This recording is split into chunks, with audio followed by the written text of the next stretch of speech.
Oops. I'm fucking everything up. What a fucking fight, man. Sorry, guys.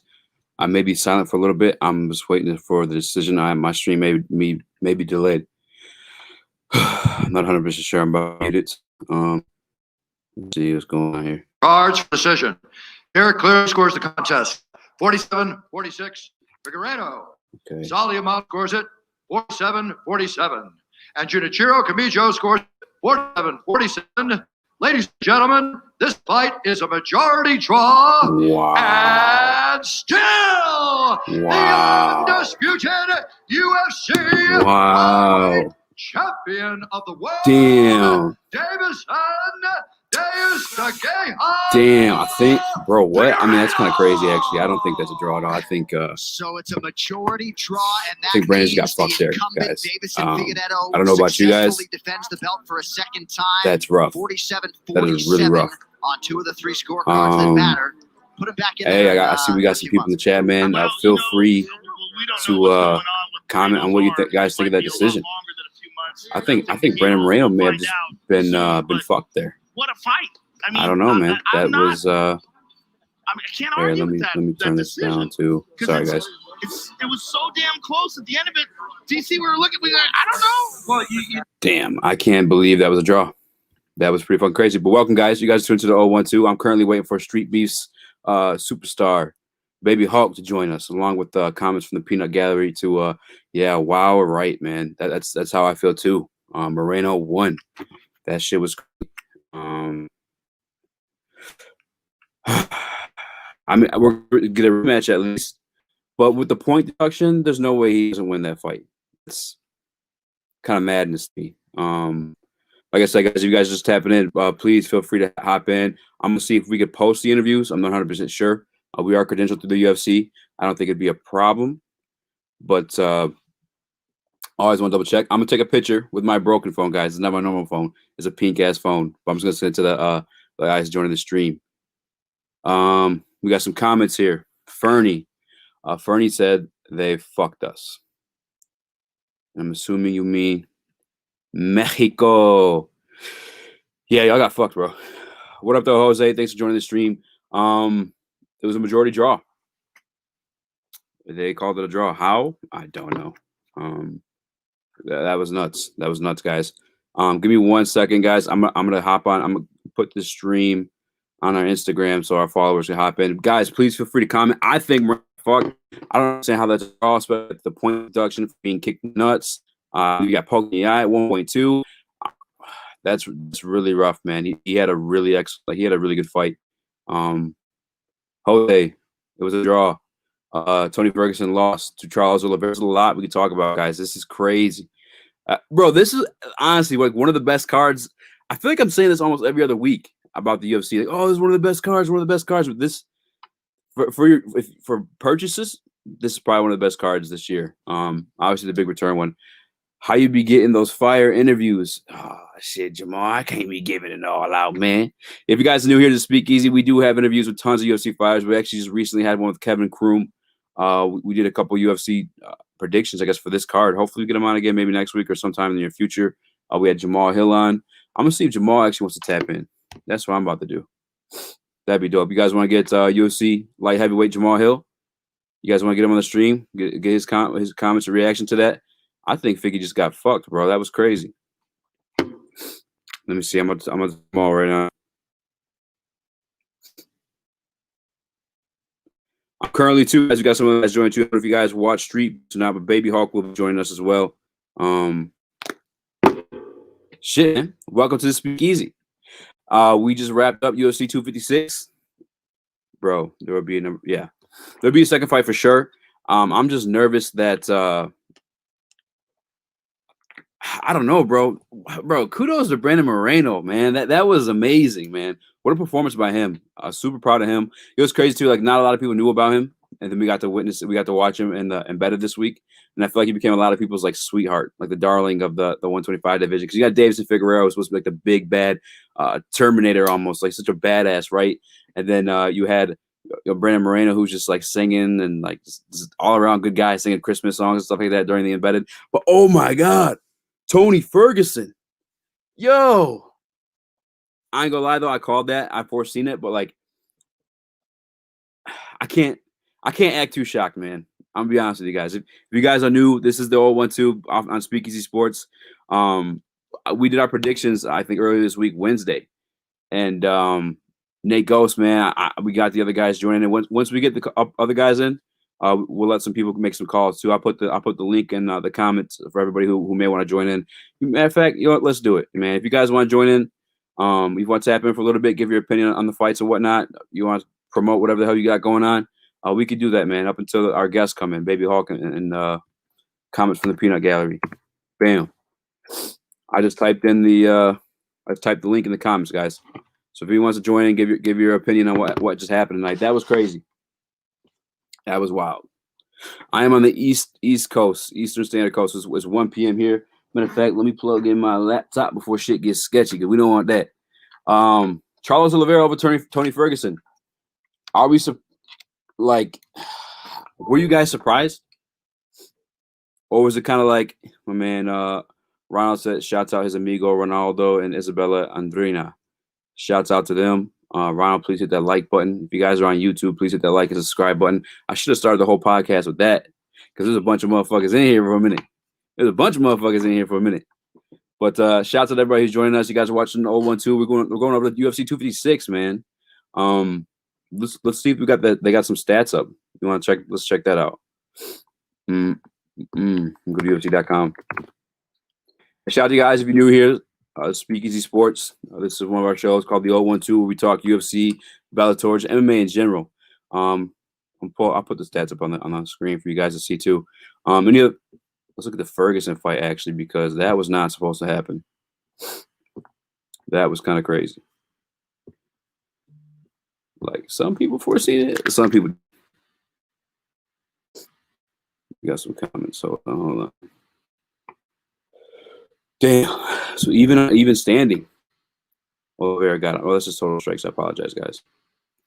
86-26. Tony Ferguson landed 45% out of his 42 shots thrown for significant strikes. Charles Oliveira with 41. That's 65% out of his 63 shots thrown. Takedowns, 100%. And let me say something on them takedowns too. He was putting some in them. You know what I'm saying? He was putting some. You heard it. My man was thudding against the canvas, man. Wow. How about Kevin Holland, man? How did I forget to talk about that? Bro, that was crazy too. Kevin Holland's gonna be a big star, man. I hope almost he just maybe slows down a little bit. I'm not 100% sure, man. Holy hell, Moreno has heart. Yeah, man, I was going back and forth with comments from the Peanut Gallery, and he one of his points of like we got someone in here too, but one of his points of like emphasis on the Moreno having a shot in this fight was that he was Mexican. I was like, how crazy that Mexicans have been like that badass and like throwing hands and like not going out. That's like almost a legitimate stance and like an argument, right? I know you guys remember Kevin Gastelum and Israel Adesanya. Let's tap in my man Nate Ghost. So I know he's been waiting to come on for a minute. Nate Ghost, did Moreno get screwed over there? What happened, bro? What's up? Oh, he did. We got up. Here we go. We got my man. What up, though, man? What was your take on that fight? I don't know if you messaged me or not. I think Moreno just got fucked. You think he did? Yeah, I mean, how's that a draw? With the point deduction and everything, how do you consider that a draw? It's kind of wild. I mean, he didn't get it was definitely close fight, but I'm like if I'm counting points and he had the point deduction, I mean, you have to get I think it's Moreno, right? Like I don't know. Well, I had it 3 rounds to 2 Figgy.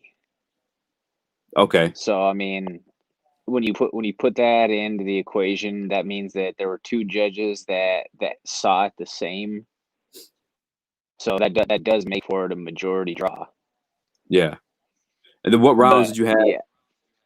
What rounds did you have? Figgy winning hall real quick. I just want to tap in. One of the main man for the show. 135. What up, though, man? What up? Yeah. So, what you think happened there? Did my man get screwed over? Who, Brandon? Yeah. Dude, I would have been really upset if they wouldn't have took a point for the low blow. like that changed the fight. So I don't know, man. He fought through a lot. I don't think he got screwed because literally at the end of the fight, I couldn't pick a winner. So it was too close to call for me. Yeah, for me, the point deduction did it for me. That kind of like was like a deciding factor for me at that point because it was that close. And he did have the big ass nut shot, which fucking. I texted you. I was laughing. I was like, "What is this, Bellator?" Bellator been known recently for all the nut shots and shit like that. Asher, what up, bro? This is from MMA Brothers Podcast. What do you think of that last fight? I know there's a bunch of fights to talk about tonight too. This was a good Last one being last one being the title fight. What do you say, Asher? Last one being the title fight. Yeah. Yeah, that shit was crazy, bro. Like Moreno in the beginning, I was like, man, I feel bad for him. Like he's getting the shit kicked out of him. And then I was like, oh shit, man, this guy can take it.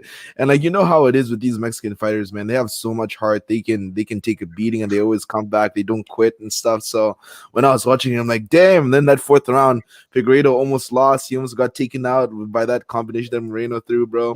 And yeah, I can't wait for the rematch. Like the problem was obviously the nut shot, and I agree with the ref like for taking a point because like it was so like I know he didn't mean to do it, but like the way he hit him with it was just like you had to take a point. You know what I mean? Because like even if he used the whole 5 minutes, he wouldn't have come back the same fighter. You'd have been fighting with that, pain in your balls, right? So I thought the point deduction was totally fair.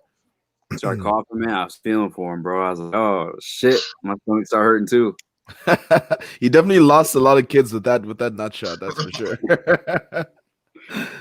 So you had it as a draw though? You felt like that was like the I honestly had no idea how to score it because like if you look at the numbers, right? Like Figueiredo won round 1 in terms of strikes, but then the rest of the rounds are like pretty close in terms of the numbers. But then again, octagon control, you can give it towards Figueiredo because he was the one that's putting the pressure for the most part. So I don't know. But then those takedowns from Moreno, because Moreno landed almost all the takedowns, right? So it was a very, very tough one to judge, to be honest. Like even the commentators were like, bro, I have no idea who won this fight. Like it was just so back and forth. And the only thing that I'm hyped about with this fight is that I didn't bet, number one. I was just like, for some reason I'm like, nah, I'm not gonna bet. Like the return's not even worth it. Figueiredo is a decent favorite, and good thing I didn't put my money on either fighter because it was a draw. And then second, there's going to be a rematch at some point next year, which I'm actually hyped for because then we're going to know how like sick that fight's going to be. But anyways, that's my little rant. Now you go for full camps too. I'm gonna put some stats on the screen. If you guys want to see them, I know they're out now. Yeah, how do you guys? Who the fuck does these stats, bro? Like, do you guys really trust the stats sometimes or no? The UFC website's so shit, man. Like they never have like the fighter stats correct in terms of the MMA record. And then I do trust like the actual fight stats, like for each fight, I trust those. But in terms of like the fighters breakdown, like how they win, submission rate, and all that stuff, like they don't even have like the fighters' pictures half the time. So yeah, that was like when we were going over Jamal Hill. Yeah, man. Sorry, I was looking at some of these numbers. Where are the takedowns? I want to see the number of takedowns Moreno got. Let me see. Scroll up. 4. Yeah, 4 versus 2. Yeah. 4 out of 8. I guess looking at the numbers, yeah, I guess the draw kind of makes sense. Really close. Mm-hmm. Super close. Like I said, I mean, you take away the nut shot, I think the Figueiredo wins 3 rounds to 2. But you 100%. Add in the point deduction. That puts you to scratch. Yeah, that would make sense. I mean, I can't like for sure say that Moreno got robbed, but I thought that at one point it was like, okay, he's winning this fight. Like he was taking the champion. I think he took the 4th round. How'd you guys score that last one? Man, it was close, man. It's hard. Yeah, I definitely had Figgy. Yeah, for sure. The 5th round, yeah. I know some people online are going to be pissed off because they feel like Moreno should be holding a belt right now, right? Based on that effort that he put up. I was just a little disappointed because that 5th round, man, it was like there for the taking. Like, I understand like he had like his left arm messed up. Like, I just listened to the post-fight interview and they said that his arm isn't broken, or he said that his arm isn't broken. But he said there's something going on with his left shoulder. So maybe that's why he wasn't throwing much. But he didn't seem too tired in the 5th round. It's just like, bro, that was your round right there. Like, because I was like, yo, if he wins this round, he's definitely going to be champ, right? But then he didn't really do anything in the 5th. So it was a little disappointing. I know the Figueiredo started off the round with those like 3 or 4 heavy body kicks, right? And he's trying to block those. So I'm not a fighter. I can only imagine what that feels like, But Yeah, I feel like it was a little disappointing by the way the fight ended, you know. Yeah, shout out to A Rogie tapping in. He says, "What a fight! Figure Ferrer looked like the Terminator in the first few rounds." Yeah, man. Yeah, he was definitely showed he's disrespectful the beatable. way he was walking him down, bro. Like hands down, just moving forward, not giving a shit. Just like I was like, damn, he's gonna get knocked out, bro. Yeah, he really was doing that shit. Did you say something, Curtsy? He's definitely beatable. Like it showed tonight that he's beatable. He's not some invincible element out there. I say, I mean, I think that you give Raw Dog a healthy shoulder, I think he can beat them both. I think that if it came into this, especially you start talking pace, like both of these guys sprinted a lot of times. You can tell that they pulled the reins back to try to recover. Brandon doesn't need that, or Royal, I should say, doesn't need that. Yo, was give that him that healthy shoulder? He gets through with this. What's that? I said, was that the third round that didn't look like Figgy got rocked at one point? Was that the third or fourth round? We kind of dream shoulder there. I was like, oh fuck. Yeah. Yeah, he got hit with honestly, that power and it kind of stanky legged him. Yeah. What are you gonna say? Yeah, honestly, what I see from this is I don't know. I still, even though it was a really close fight, I still see Figueiredo still being like a dominant champion. Only because, dude, I don't know if any other flyweight could have took those shots. Like I don't know what Moreno's head is made out of, but most guys can't take those shots. And the main thing was his cardio. Even when he slowed down, he still landed big shots.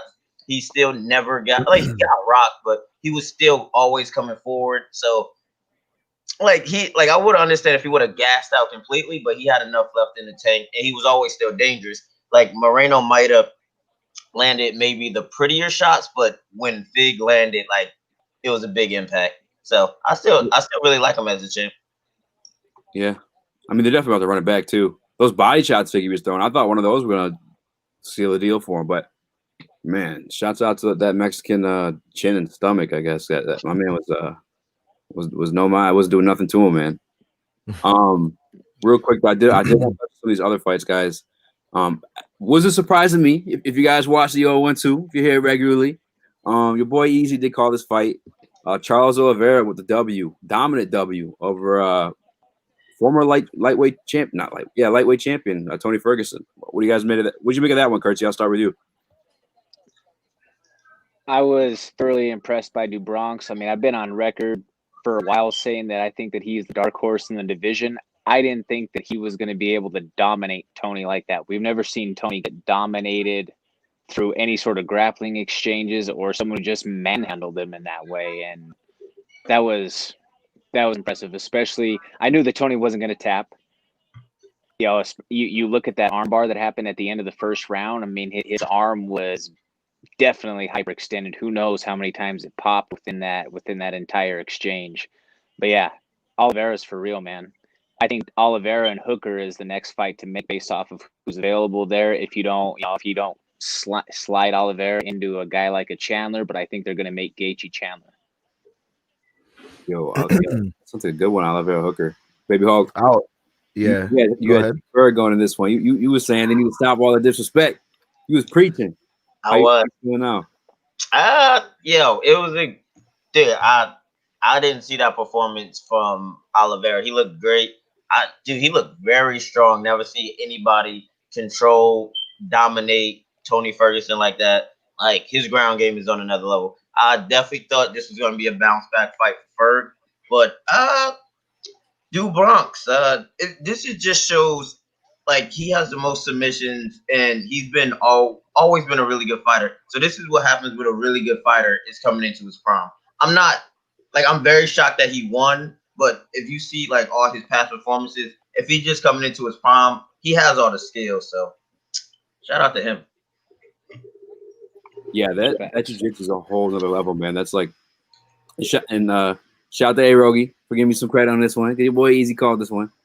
But once I saw him handle, because Kevin Lee's a grappler and a wrestler at that. That's I think one of the more dominant styles in MMA, and like you see the guys who kind of ground and pound like Usman, and like it's kind of hard like to get those guys off you. And Olivera was fucking just crawling around them, you know what I'm saying? And just finding like all these submissions. Like even at one point, I think he turned some weird scramble, he almost turned to like a triangle on Tony Ferguson. I was like, holy Yeah. fuck. Oh my gosh. And Tony Ferguson's no slouch at jiu-jitsu. You know what I'm saying? Like T Ferguson, that's like one of his strong suits. Like, what was your take, Asher? It's a weird feeling. I want to say I was shocked, but then at the same time, I wasn't, because like even though I picked Ferguson to win this fight, I knew Charles Oliveira's jiu-jitsu was nasty. I mean, he has the most submission wins in the UFC history, and there's people like Damian Maia that have been in the UFC for like forever, and Charles Oliveira has more submissions than him. So it goes to show you like how like nasty this guy's with his ground game. Now, in terms of Tony Ferguson, I don't know what to think of it. Like his performance, like if it was the decline, I actually just posted about this. Like, is it like Tony Ferguson's decline, or is Charles Oliveira that good? I think it's more Charles Oliveira being that good, because even the way he fought Kevin Lee, I was like, oh, Kevin Lee is like kind of struggling with Charles Oliveira. But the problem was Kevin Lee actually put up a better effort against Charles than Tony Ferguson did, which is kind of crazy to say, right? So this is a 3-round fight. I believe the Kevin Lee fight was a 5-round fight. But regardless, Tony Ferguson, he didn't tap like you guys said in the first round. I didn't expect him to tap as well, but he's lucky that submission happened in the beginning of the first round, or at the end of the first round, sorry, because if that had happened with more time left on the clock, then Tony Ferguson's arm would have been broken and the ref would have had to stop the fight, right? So yeah, he was a few seconds away from it being a first round submission victory for Charles Oliveira. So Charles, I don't know what's next for him. Like Peanut Gallery, he said that Dan Hooker is the next opponent for him, and I would agree with that, because like everybody else is kind of booked, right? Like we got Chandler and Gaethje, got McGregor, Poirier, and then we had these two go at it, obviously. So yeah, I wouldn't mind seeing that. Or maybe Charles Oliveira is the next guy for Khabib, right? Maybe people are going to be like, screw fighting Dan Hooker, just get Khabib next. So I don't know what's next for Khabib. It's going to be GSP, Charles, or maybe the winner McGregor, Poirier. But that Tony Khabib conversation is now over, in my opinion. Like, it's 2 L's in a row for Tony now. So it is what it is, right? Definitely. And I just don't see Oliveira being enough of a draw to get Khabib to make that move. I mean, he's at the stage where he's looking for legacy fights. And I don't know. I don't know personally. I would love to see that matchup. I don't get me wrong. I would absolutely love to see that. I would love to see what Khabib does against somebody who's an elite level grappler. I just don't know if the name is big enough for Khabib to sign the dotted line on that one, if that makes sense, without him getting another couple of wins, without him beating somebody like a Hooker and then somebody like a Connor Dustin or somebody higher up in that top 5. Khabib did sign to fight Poirier, so like I get what you're saying. And Khabib actually did say, he's like, this is not a money fight, this is just like a competition fight. But in terms of it being like his 30th and maybe final fight, then I agree with you. He probably wants a bigger name opponent than someone like Charles Oliveira, which is sad, because competitive wise, like who deserves it more than Charles? What is he, like a 8 or 9 fight win streak now in the division? Something crazy, right? So like, I mean, he clearly deserves it, but he's definitely not going to get it, though. Yeah, and I know heading in, he was on a 7-fight finish streak, and then he also has the most submission finishes in the history of the organization. I believe the number is 12 with that too. So, shouts out to him, and just it's crazy because like a lot of these guys are black belts, right? Like almost not everybody in the UFC is a black belt, because it's combat, like you get punched too. So like some guys don't go all the way through with like graduating to like a black belt, but like everyone's fairly good at grappling, but like with Olivera, man, just next level, man, just pulling shit out like his ass and every like fucking scramble was amazing, man. Well, you've got to remember that he made his UFC debut when he was 20 years old. Like he's been in the UFC now for 10 whole years. So you've literally seen him grow up before your eyes. I mean, he started down as a featherweight, moved up to 55. So you've seen him just kind of come into his own. He's gained that muscle maturity. His biggest battle throughout this last win streak has been the scale. I mean, he's missed weight like 4 times since he's been in the UFC. I feel like as long as he can keep that shit in check as he continues to move forward, that's something that will only work in his advantage. I mean, like you say, it's tough to say. I mean, I don't know what you can call to say that he deserves the title shot right away next, beating Tony off of a loss and making that 2 losses for Tony. It's tough to call on that. I mean, recency bias. Yeah, he's absolutely skyrocketed himself, but that they're gonna try to, if they can, they want to slide Michael Chandler into a slot like that. There's just too many big name guys that he would have to leapfrog for an immediate title shot. But if he beats sucks. one more of those guys, if he beats one more ahead of him, beats a Hooker, beats somebody in that range. If they make an Olivera Gaethje or an Olivera Chandler, something like that, can you imagine the scrambles in Olivera Chandler? Yeah. But again, if he can be able to, if he could slow down, or if he could stop a guy who does have that sort of grappling hype or that scramble hype the way that Chandler does, I mean, shit. I don't know how much that builds for him if that becomes Chandler's first fight in the UFC. If you chalk that up to, well, he was the best of what Bellator had to offer for a long time, but he comes over here and he's kind of like Funky Ben was. I don't know. I don't know what to make of it. I'm just thoroughly impressed by what he showed tonight. Yeah, speaking of Chandler, Matthew Shivert, however you say your last name, shout out to you for tapping in. He said Chandler is fighting Gaethje. Is that confirmed yet? Baby Hawk, you got any news on that? I know Chandler's your boy. No, I know it's definitely rumored, and like it's one of those that people are kind of speculating. Nothing's like been made official, but that's looking like where they're going with it. Real quick too, I do want to ask, and I'll probably start with Baby Hawk on this one. What's next for Tony Ferguson at this point? That's really hard. Like the lightweight division is such a stacked division, and coming off of 2 losses, yeah, you're a former interim champ, but now people are starting to look at his age and how many wars he's going to be in, and now people are going to start saying, where does he fit out in his pecking order? So don't be surprised if his next fight is against like a young up-and-comer, maybe who's that?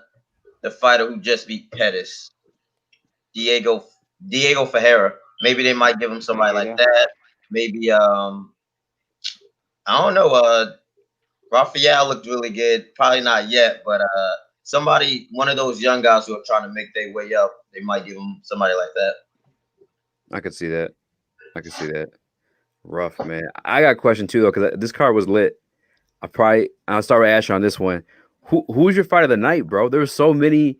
Who's getting performance points this night? You know who I'd like to see, which is probably not going to happen, but like, what is his name? Fiziev or Fiziev? Yeah, Rafael Fiziev against Tony Ferguson. Dog, sign me up, bro. You know what I'm saying? Like, wait, is that 135 or am I tripping? No, it's 135. Class. He's a lightweight. No, never. He is a lightweight. Yeah, he went against Marcano.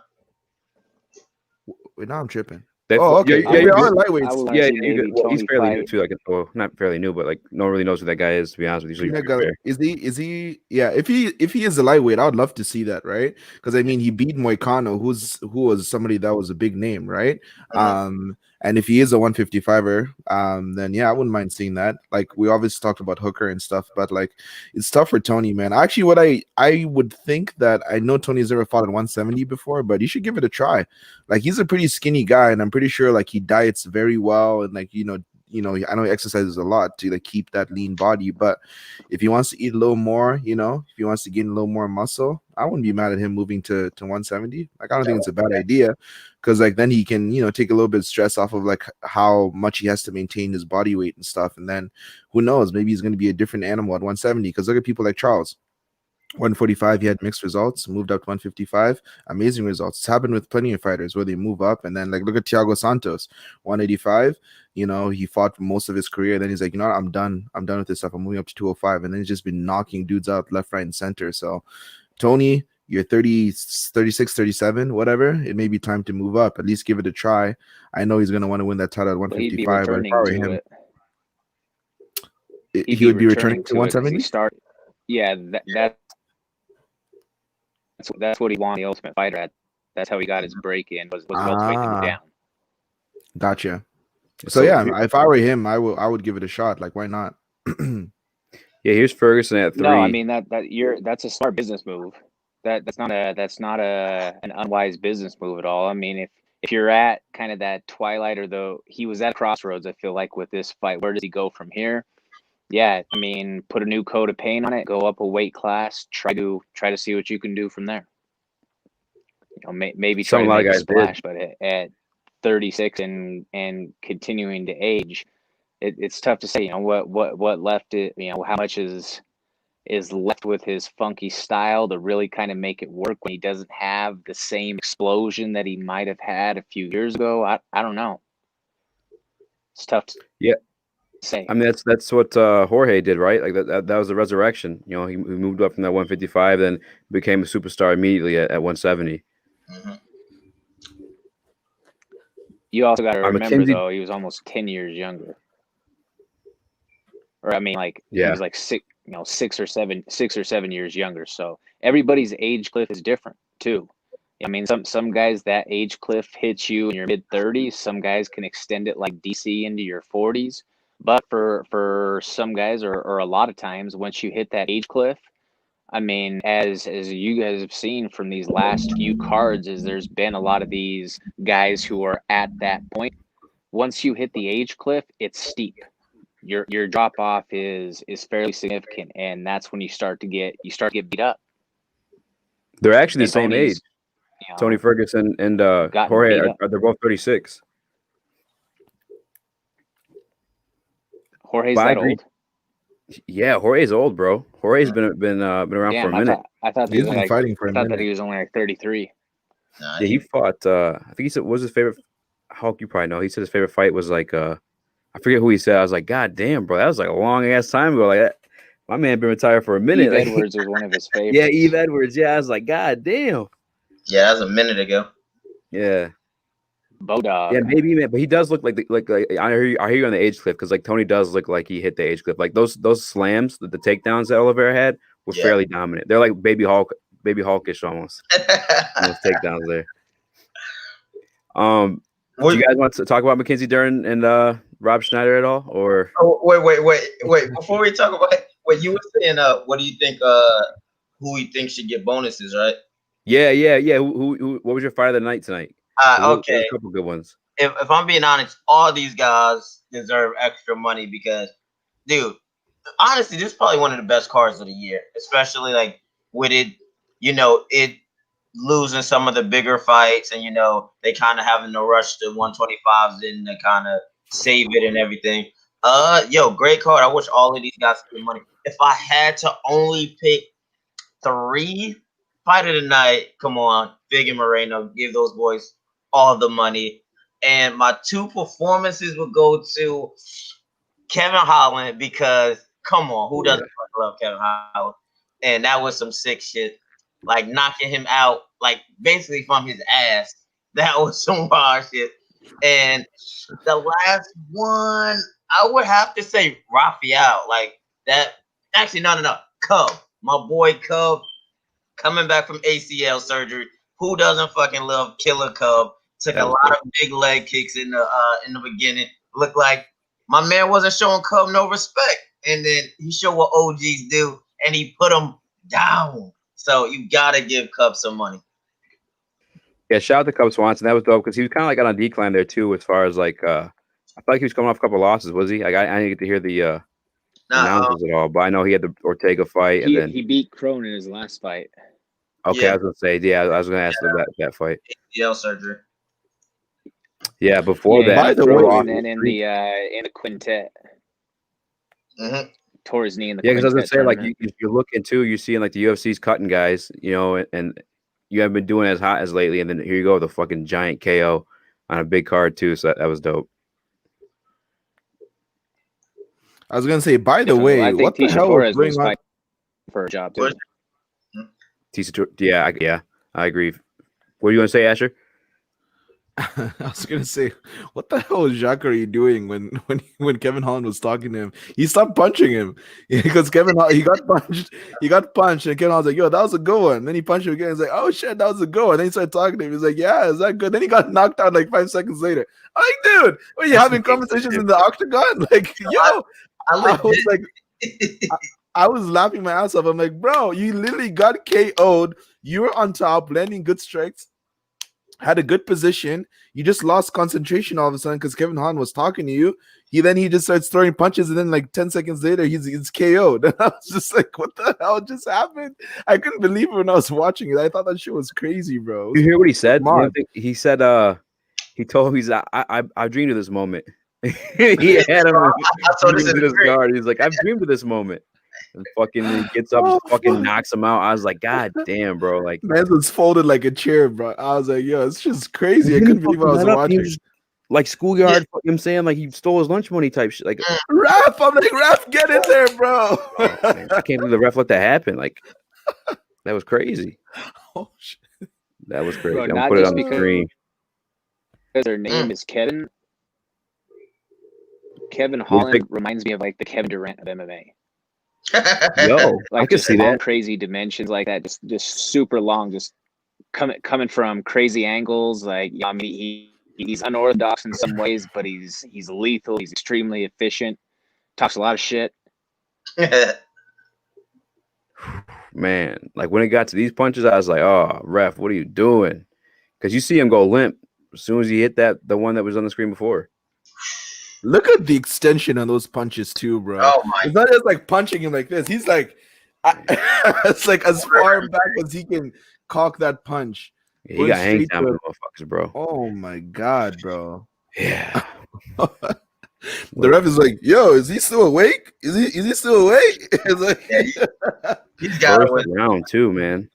And then he calls out Shemaev. Yo, this guy, he is a star. He is a freaking star. That was gangster, bro. That was gangster. Because how he say it too? He's like, well, that's what he does, right? He's like, I think I could do it better. Yeah. I was like, He damn. said, I'm gonna bang him up. That's gangster as fuck. It was those bows he was throwing right here too. Those were fucking nice. He would put himself in a lone category. What'd you say, Kurt? If they somehow put together that fight, which I doubt happens, but if they were to somehow put that together, and he were to be the first guy ever to win 6 fights within a year, and really and truly that's like 6 fights within 7 months, like that's absolutely insane.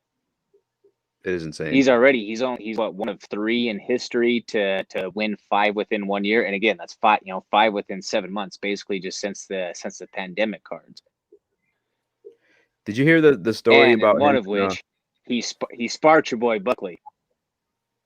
He Yeah. has. I was just gonna say that. Did you hear DC talking about because they were talking about how he was talking shit to Jacare, and I guess in the Buckley fight, he's like, man, wipe your boogers from your nose. You know, you're sparring, you guys. You know what I'm saying? Get caught a little bit, some boogers hanging, and then pow, KO'd him like right after. I was like, God damn, those some ultimate knockouts, man. So Eazy, who are you giving your money to? Who are your performances of the night? Ooh, man, Kevin Holland definitely gets one. There's 3, right? 3 $50,000 bonuses. 2 performances and 1 fight of the night. Well, fight of the night's the championship fight, the main event for show. That was amazing. Lots of drama on that one. And kudos to the flyweight division, man. Shout out to Triple C for saving it. And then these guys are actually keeping it afloat, too. Like, because don't forget now, usually after a flyweight championship fight, you're like, okay, like, who's next? Because we don't know who the fuck this. We got Brandon Royval. I'm saying, like, waiting there. It's some names there now, too. Our France is still there. Yeah. Yep. Yeah, 50,000 to the main event, 50,000 to Kevin Holland for show, and maybe Olivera. I won't be mad at that. That was a dominant performance.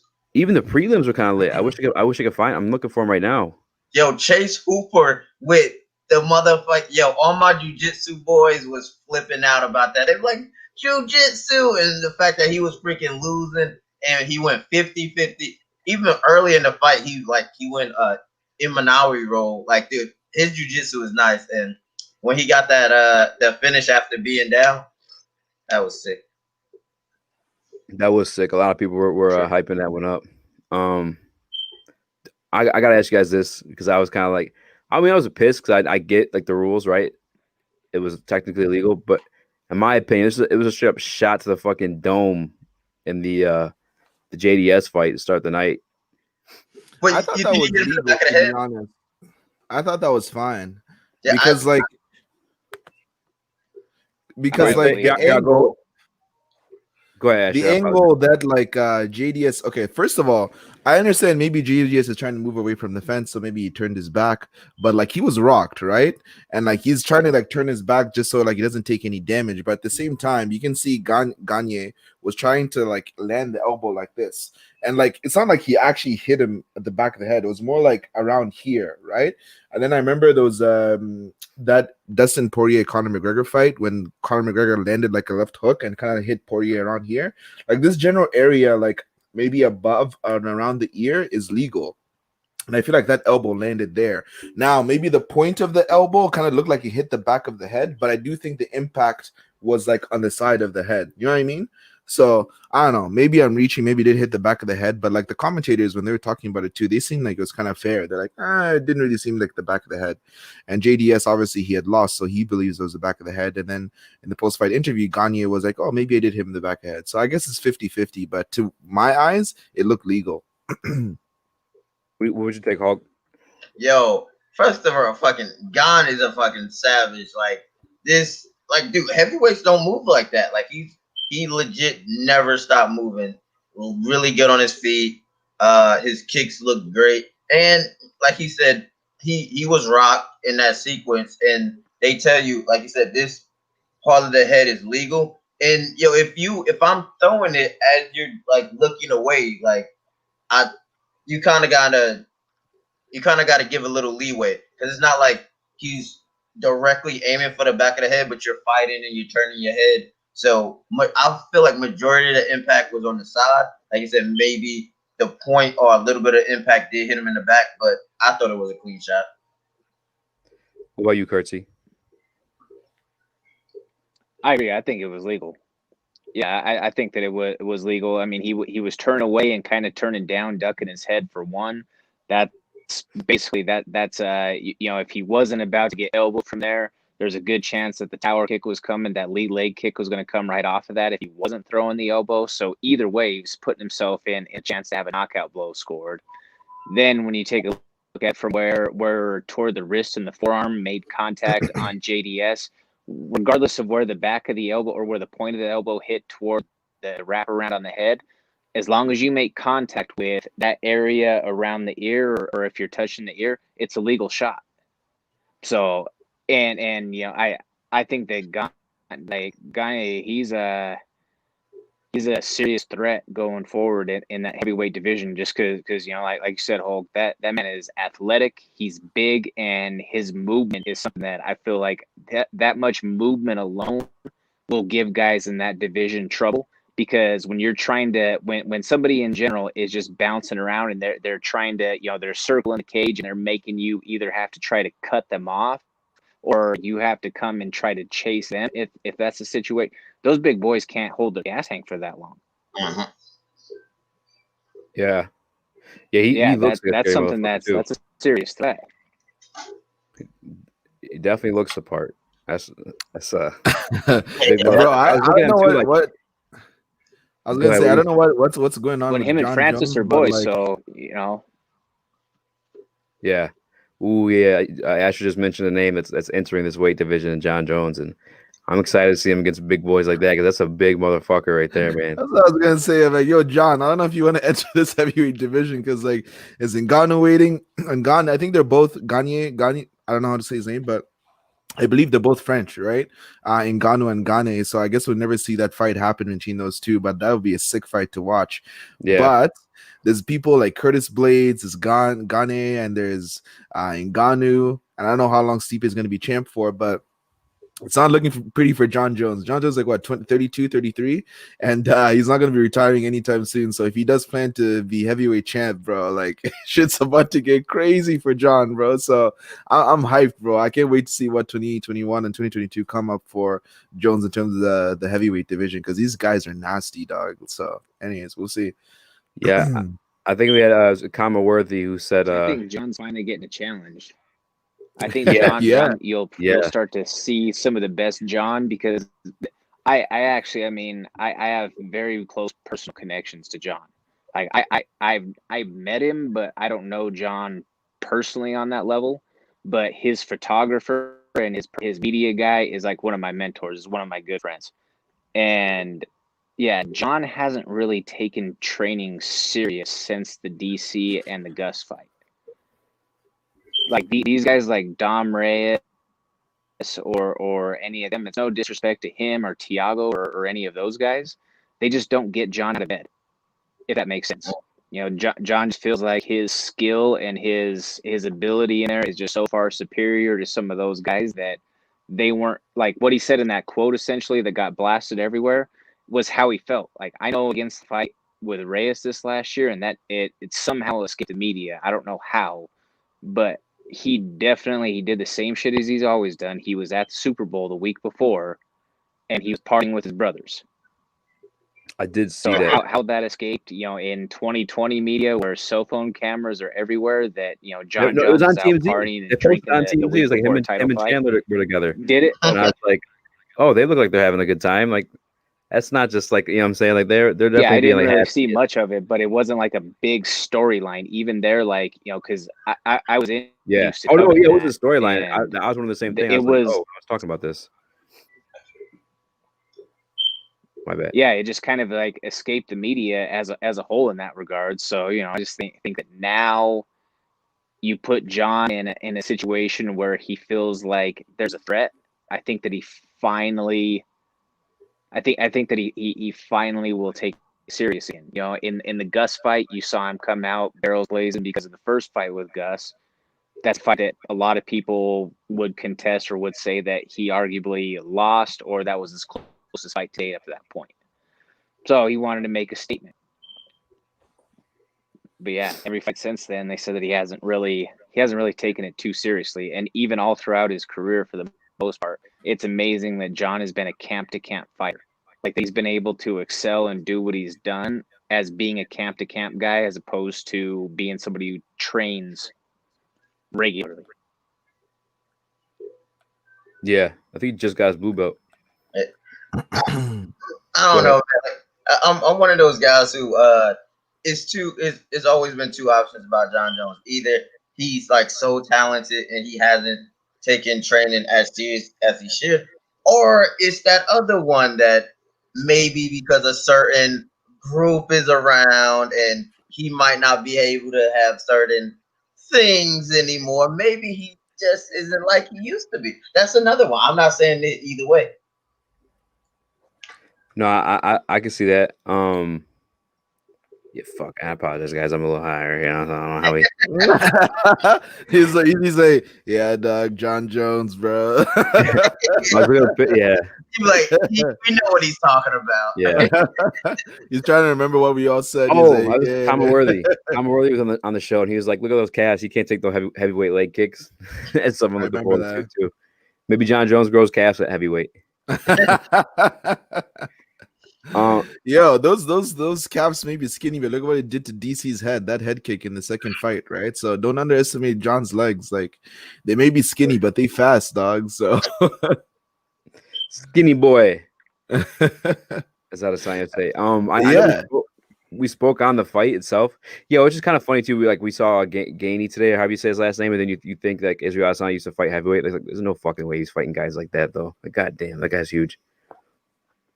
But we talked about the fight earlier. The fight itself. What is next for Kevin Holland? Shit.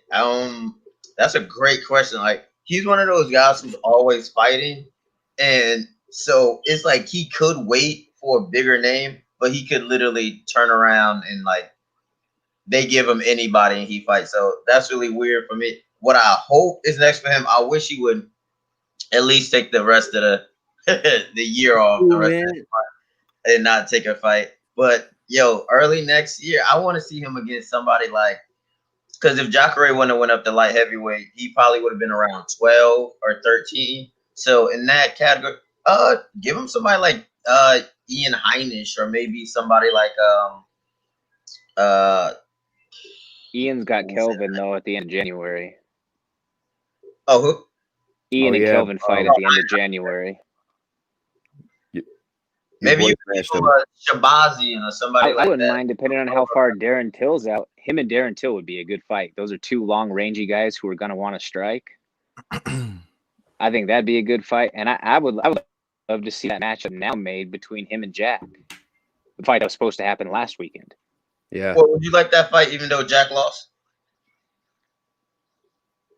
I mean, rankings wise, I think so. I mean, with Jack being that much higher in the rankings, then if you're talking about bridging the gap of where they are in the rankings, it kind of, in a way, it would put those two. It would kind of align them, with Holland on the climb.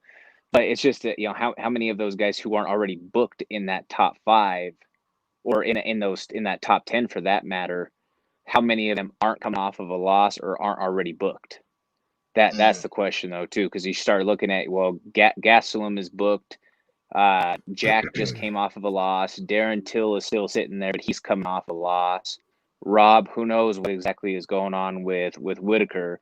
Really and truly, the two big names in that top of the division that are still kind of active and floating, that are coming off of a win, are going to be Rob and then now, depending on how you value Vittori's win over Jack, those are going to be the next two big names, I feel like, outside of Izzy.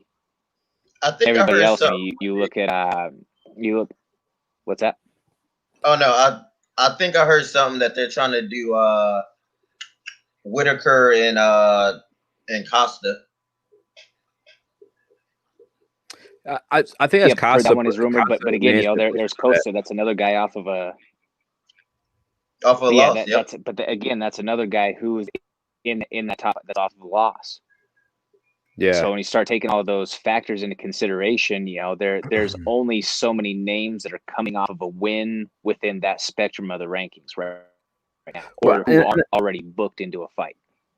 Yeah, I don't think it necessarily has to be a guy off a win though, too. Because considering his spot in the rankings, if you want to move up, you have to fight someone above you. Despite of the record. And I'm looking at the rankings right now. How's Brad Tavares still? Is this up to date? Brad Tavares is 13. Oh, that's what I was saying. Yo, him versus Shabazian would be good. Or him versus Uriah Hall would be really good. Those rankings are updated because Marvin Vittori is number 5 on that list, and Jack Manson went down 2 spots. Okay, so UFC site just fucking sucks. Oh, no, Marvin Vittori is right there. Yeah, no, Marvin Vittori is right there. Yeah, and is Jack? Am I just missing it? Is Jacare not ranked? No, he went up to light heavyweight and lost his ranking. Oh, who did he lose to? Jan Blachowicz. Not so exciting. I remember that now. Yeah, that was not so total great. snooze fest. Yo, what, man? That fucking sucks because I want Kevin to move up in the rankings now because obviously Jacare is he was a top guy before moving up to heavyweight. Yeah, maybe Brad. A lot of people. I mean, seeing him against someone like Shabazian, that wouldn't be bad. Shabazian or Uriah either. I like those matchups. He's Uriah is Derek facing Chris Weidman, right? Oh yeah. They're trying to Uriah's facing Chris Weidman. Oh yeah, that's right. You're right. Yeah, like Shabazian, I really Brunson's like that. free. Yeah, I think Brunson's trying to get a top 5 guy. I think he's aiming for either Till. Well, he called out both Costa and Till, so. Yeah, I'm about to look up because I thought I saw something for him, but nothing was signed. They should give him Kelvin Gastelum because does Gastelum have a date? Is he fighting anyone? Yeah, he's fighting. Gastelum fights Ian Heinisch on the 30th. Okay. Wow, what a big opportunity for your boy Ian there. Yeah, sure. Yeah, I think Gastelum needs to get back on track. He's been stuck stateside, so. What'd you say, Curtsy? Ian's been stuck here stateside. He hasn't been able to go back to Thailand, so he's just been pretty much holed up and working. So I know that his knee's good. I know that he's feeling good after he had the COVID situation. I mean, yeah, Ian's a dude who puts in a ton of work, man. I think that's a huge building matchup for him. Him and Kelvin are very similar stylistically. Ian's just bigger, but Kelvin's a dog, man. Kelvin's another one of those dudes who just has that crazy Mexican blockhead, insane cardio, despite what his physical appearance is. He's a flat out gamer. Yeah, I like to see him go up in terms of Kevin Holland. I like to see him go up here in at least top 10 after a win over Jacare, to be honest. Maybe But 11. 11 isn't bad. yeah, I mean, because look, he was about to fight freaking Jack Hermanson. You know what I'm saying, who was it before? Was he scheduled to fight Yeah, anyone before he filled in for that one, or he he just was kind of about just to fight filled in Jack. before the fight with Well, it Jack? was Like, was supposed he to be No, scheduled? Till against Hermanson. yeah, Tilly. No, I'm talking about Holland though. Was he scheduled for anything? I don't think so. He's hopped in. Okay, yeah, He wasn't 'Cause he's been scheduled for taking the whole anything at that time, fight. no. yeah. I mean, I don't know. It's so crazy. Like Brad Tavares is there. He's like coming off 2 losses, and he hasn't fought since November of 2019. It's like over a year now. These UFC rankings are so crazy sometimes, bro. It blows my mind. I guess I was just looking at that a bit. Um, anything other you want to touch on, Hulk, from Yeah, tonight that you saw? yeah. Well, we got about 5 minutes left before we hit like the hour mark. I feel like our closing one should be like, who do we feel had the best performance, or even if it's not the best, who do we want to shine a light on in our little spotlight? Okay. And so for me, the spotlight, it was a lot of big fights, and those are all going to take that top headline. So I want to go somebody a little further down. Rafael Fazan is Fazan. How you say that? Yeah. I missed it too. Zayev, I think. Yeah. Zayev, that's it. Dude, fucking sad. Like, easy to tell you this. I was like, when we That's first did Ian's it, coach in I Thailand. did Morcano, and afterwards, I'm like, oh yeah, I remember this guy. He was the last guy that fought Jacasey, world class Muay Thai guy, like multiple time champion, trains over there in Thailand. I was like, yo, this is going to be fight of the night. It wasn't fight of the night, but he showed like he is a different level of striker. And that 3-piece he put on my boy laid him down. It might have been a little early, but I think he would have finished him off anyway. So Yeah. I'm going to give my spite out. I'm going to give my shout out to Rafael.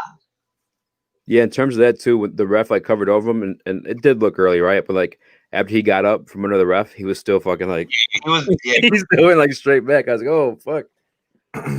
Which he looked pretty like he had his moments in that fight before that too. I wish he would took it to the ground sooner. He probably could have got away with the victory, but that's the beauty of the game. Who do you want to shine some light on, Asher?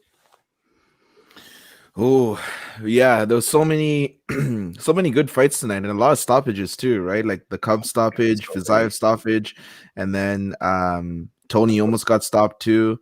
So like every fight was like almost a stoppage, which is dope to see.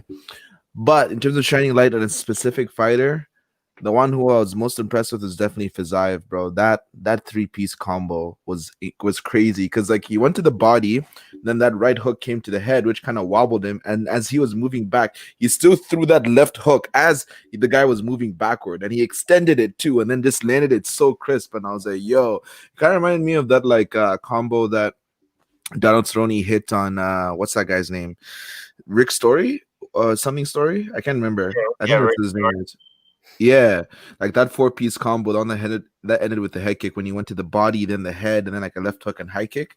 And I was like, yo, that was like the same kind of style where it was just like it was just so crisp the way it landed, and I was like, man, this guy is nice with it. So definitely he's one that I'm gonna be watching in the future. I can't wait to see what he can do next. But those too many fights to give bonuses to be honest. But that's my guy for tonight.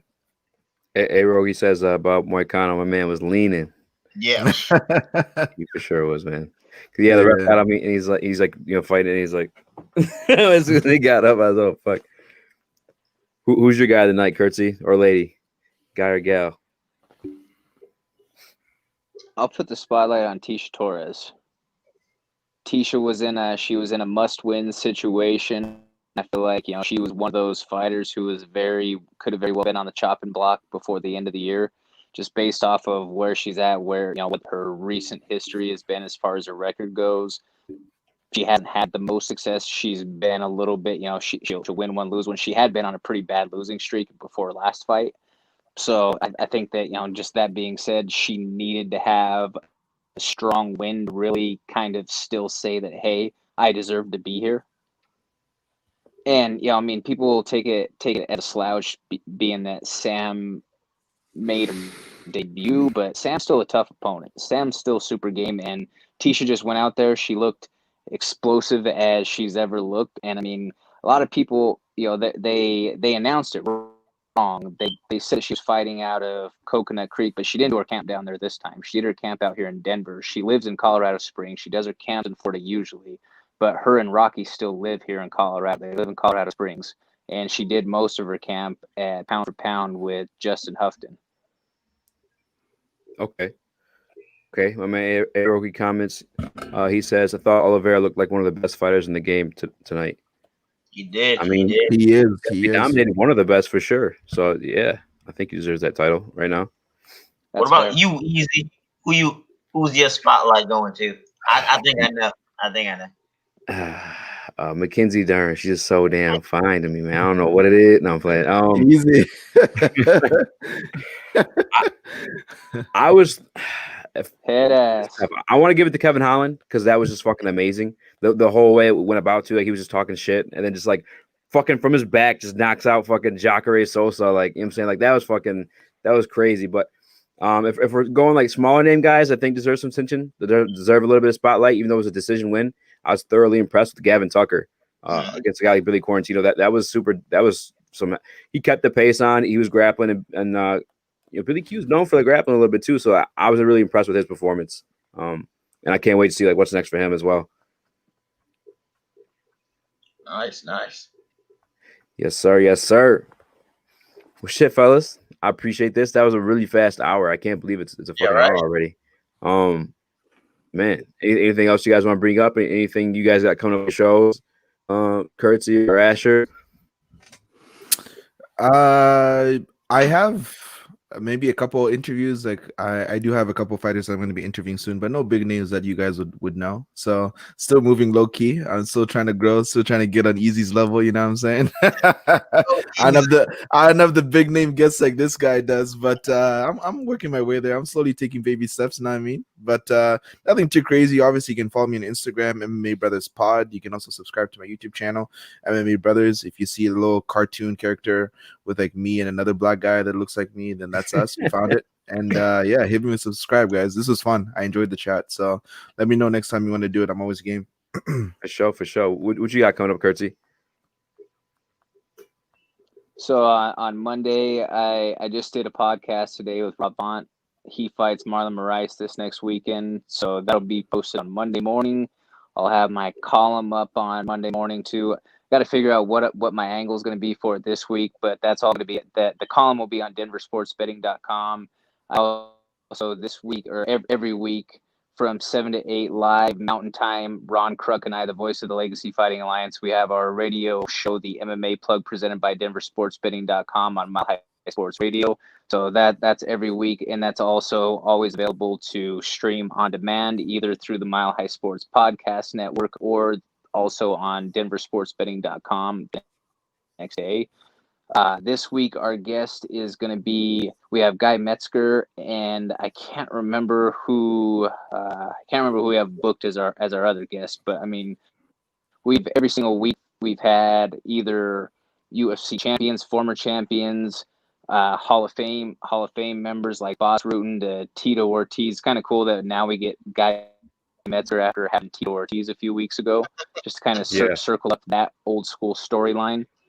The whole Gay Metzger is my bitch sort of thing. Just ask about the beef back then of Team Punishment versus Lion's Den, like just all those different elements. That's where it's awesome to co-host with somebody like Ron Kruk, who has been in the game since like basically the inception almost, and who has all of these connections for the last 30 years in the sport. So I get to talk to an entirely different segment of audience than most of the guys who I either train with or interact with on a regular basis all the time. But yeah, that's going to be a big one for us. Then the week after that, we're doing our end of the year award show for the MMA Plug presented by denversportsbetting.com. So Ron and I will present our awards list. I think we'll get 2 hours of airtime that night. So I'm excited for it, man. It's a good close of the year. For sure. Speaking I'll of probably be out there in Vegas shooting at the high times too. So I'm pumped to be able to be out for the high time the high rollers BJJ tournament out there in Vegas. at the turn of the year. I'm too, sure. so I'm sure I'm you're also for excited that. for the high times as well. Absolutely, yeah. So two of my teammates they're in it, and one of them has a good shot at winning the entire thing for his bracket. So that's never a bad thing when you go in there. And then I don't know if any of you are not familiar with the prize format for high rollers, but if you win your bracket, you get a pound.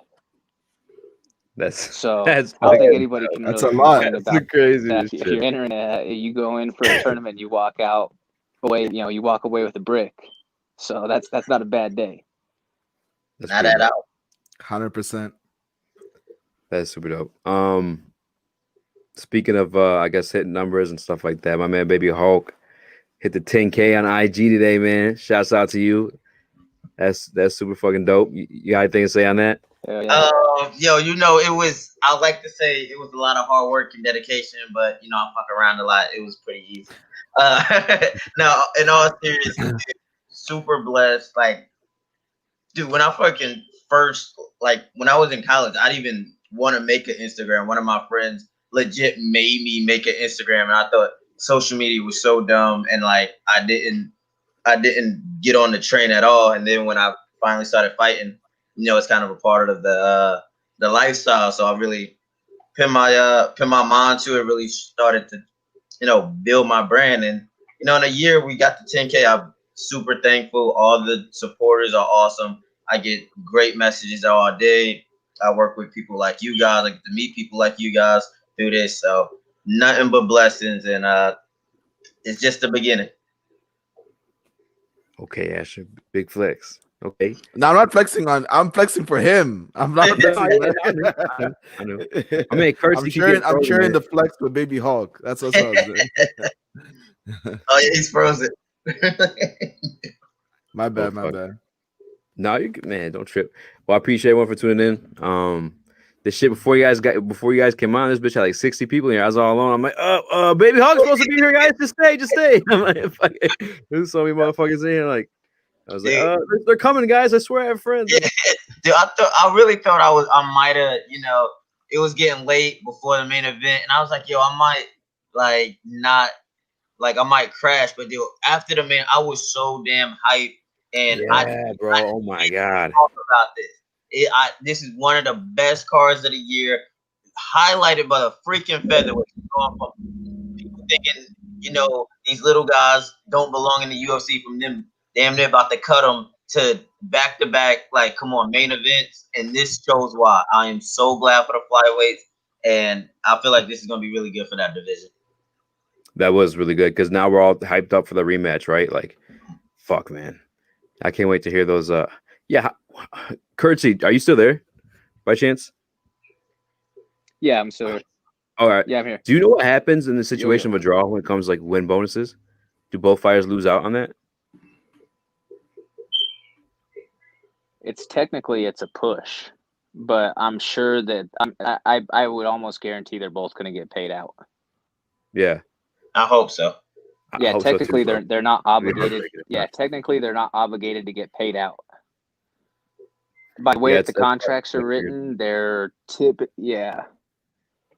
But usually, I mean, and it's a thing too. Like there's a big difference in the UFC too. That I mean, some of the people who follow it more in depth know a little bit more of the element. But locker room bonuses happen.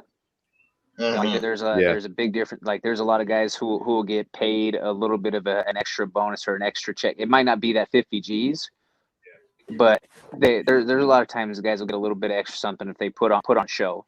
So I think that was justifiable in that sort of situation. And you got to think, I mean, they're both. It'll take a little while. It'll take at least 90 days to see what the numbers are for it to come in and what their estimated payout is, 60 to 90 days. But both those guys are going to get pay-per-view points. That's true. At least they get that. I didn't know the challenger got pay-per-view points too. I'm happy to hear that, because like I would have felt so bad, even more so for him, because you know what I'm saying, no win bonus and then no pay-per-view points. Hopefully they get that fight of the night bonus. But I will wrap this up. Well, that's the thing is technically he didn't lose. So by normally if he lost in that way, then he wouldn't. But if it's a draw, I don't know. Like I don't know what the line languages for the draw on pay-per-view points. You know what I mean? Yeah. So Oh, I so you feel only like get that pay-per-view might points if be you win? muddy area, but well, champion's gonna get it either way. Yeah. But challenger, I'm pretty positive. Challenger, you've got to win. Okay, that's what I figured. I'm mean, not 100%, but I'm pretty positive the challenger has to win to get the pay-per-view points percentage. But if it's a draw, technically you didn't lose. So Yeah. I don't know if there's something in writing that you forfeit that portion of the potential earnings. I don't know the answer to that question. I mean, I'd ask my man Jason House. Hey, yeah, will you do that for me? That's something I can always ask. But yeah, he would definitely know. Ask him like yeah, what I happened can get with the draw as far as like, the win bonus, and then like pay-per-view point question too. I'm excited for that rematch. Shout out to A-Rogi. He said I was so hyped after that fight. Yeah, hop right on YouTube to hear y'all talk. What were you saying, Curtsy? I'd say that's the benefit of having some friends in high places. Either that or I'll just ask Coach Mark. Coach Mark would know. Yeah. But I feel like Coach Mark, I'd be scared like asking questions, bro. He's just so like, I don't know. Even 10. Bro, he's a gangster. Coach Mark is the biggest fucking gangster that you will ever meet in your life. But I have a great relationship with him. Yeah. If you guys don't know, people watching, I don't know, Baby Hawk and Asher, he changed to Coach Mark Montoya over at it's Factory X now, or what's the name of that one now? You guys changed it or no? Factory X, yeah. Factory X, okay. No, Factory X, yes, sir. X on the chest. Yes, sir. Well, shit, y'all. It's 2:23 over here on the eastern side of the world, Eastern Standard Time. That me and Baby Hawk are tired as hell. I think we're gonna wrap this one up. I'd appreciate you guys coming on and spending some time with us and talking some fights, man. All right, thanks, guys. I'll talk to you later. I'll see you, Ash. I'll see you guys. I'll wrap up the broadcast.